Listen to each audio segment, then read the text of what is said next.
Tiap kali kakek pergi makan gratis, dia selalu parkir mobil mewahnya di depan kantor polisi. Meskipun dia langsung pergi setelah makan, tidak ada yang berani meminta uang padanya. Karena dia adalah raja bawah tanah yang ditakuti bahkan oleh polisi. Namun pada hari itu, seorang anak kecil malah mengetuk jendela mobilnya. Aku tidak takut padamu. Aku tahu kamu dipanggil si rubah tua. Hehehe. Ayo naik.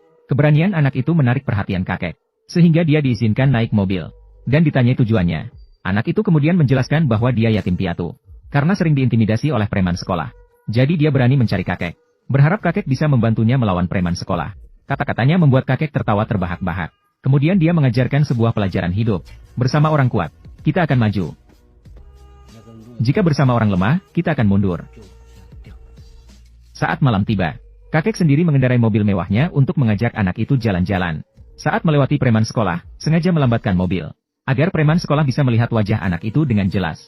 Menyadari bahwa dia adalah seseorang yang tidak boleh diacuhkan. Dan anak itu mulai tergila-gila pada kekuasaan.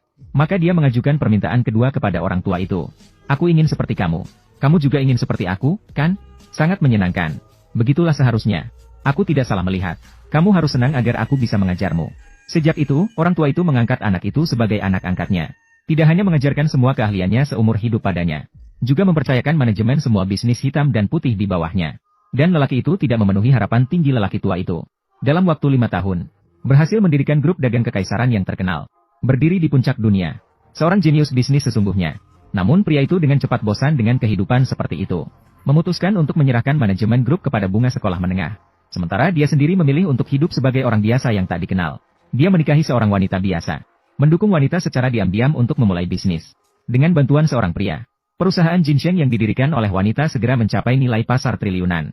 Masuk ke dalam daftar Fortune 500. Dia juga menjadi tokoh terkemuka di dunia bisnis Provinsi Selatan. Pada suatu hari, pria itu pulang dengan mengendarai sepeda listrik kecil. Tiba-tiba melihat istrinya bersama tuan muda Zheng berpelukan dan berciuman di depan rumah.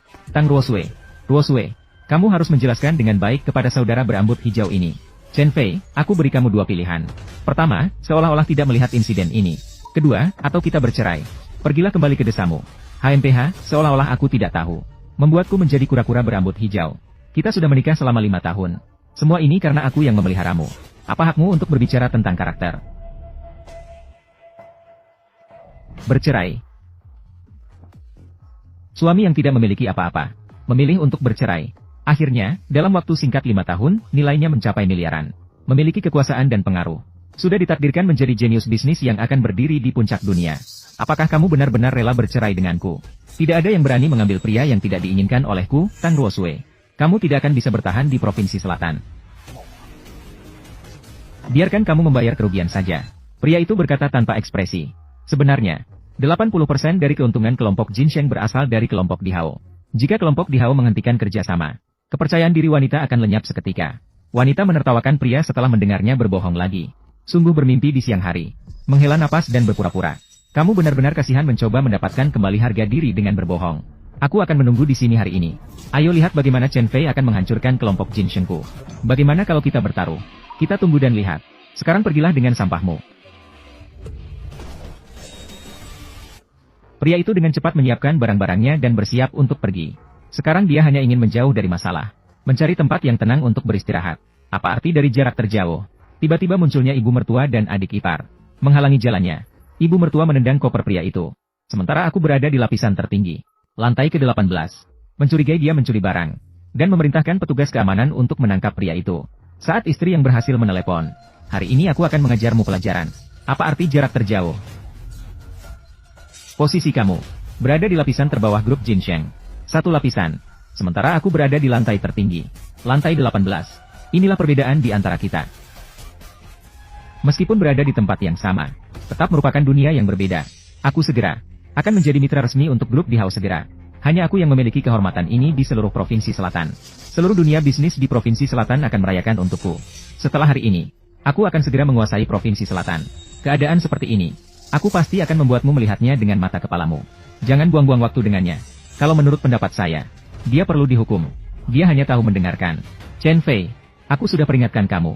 Setelah meninggalkan aku, tidak ada apa-apa. Benarkah?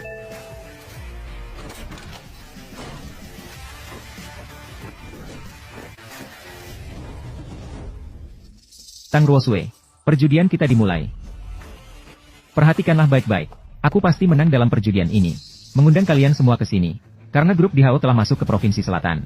Hari ini, akan menetapkan kelompok Jinsheng saya sebagai satu-satunya mitra. Acara besar ini, tentu saja kelompok Jinsheng saya akan bersenang-senang dengan Provinsi Selatan. Bawahan Tuan Chen sudah diatur dengan baik. Cukup dengan satu perintah dari Anda. Seluruh Provinsi Selatan akan mengakhiri kerjasama dengan kelompok Jinsheng.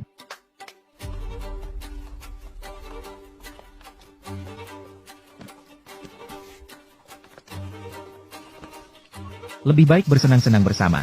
Masa depan kelompok Jinsheng tidak dapat diukur. Kalian bisa mengikuti, atau hancur. Apa maksudnya, Pak Tan? Entah itu atau tanda tangan perjanjian ini. Keuntungan ada di tangan Anda. Akan diberikan kepada kelompok Jinsheng 20. Atau, mengakhiri kerjasama dengan kelompok Jinsheng. Kalian akan diusir dari pusat Provinsi Selatan. Aku memberikan kalian 10 detik untuk memikirkannya.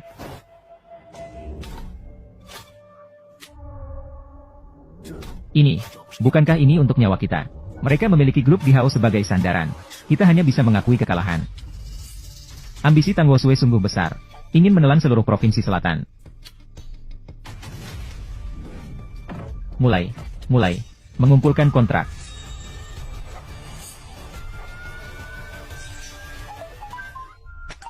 Orang.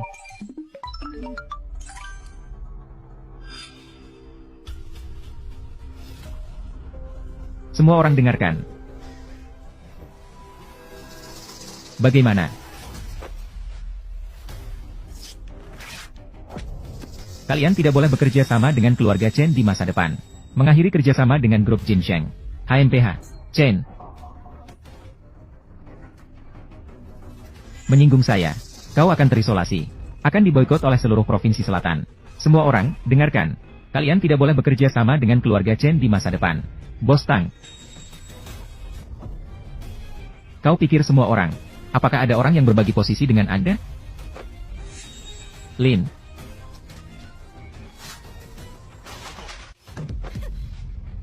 Kalian berdua ingin bersatu untuk melawan saya. HMPH, lucu. Saya sama sekali tidak kekurangan. Kalian dua pedagang ini. Kalian sekarang keluar. Tidak akan menggoyahkan dasar grup Jinsheng saya. Saya ingin melihat, apakah masih ada yang berani mengikuti kalian. Kamu.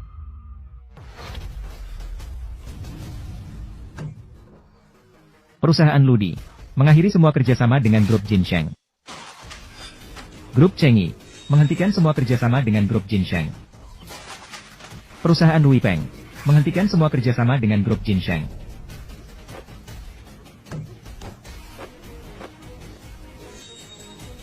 Grup Yonggao menghentikan semua kerjasama dengan grup Jinsheng. Grup Xiangfei menghentikan semua kerjasama dengan grup Jinsheng. Grup Caixin, Grup Zhoutong, Grup Jiangshan menghentikan semua kerjasama dengan grup Jinsheng. Grup Lange, Grup Peisheng, Grup Hengjing, Grup Yiming menghentikan semua kerjasama dengan grup Jinsheng.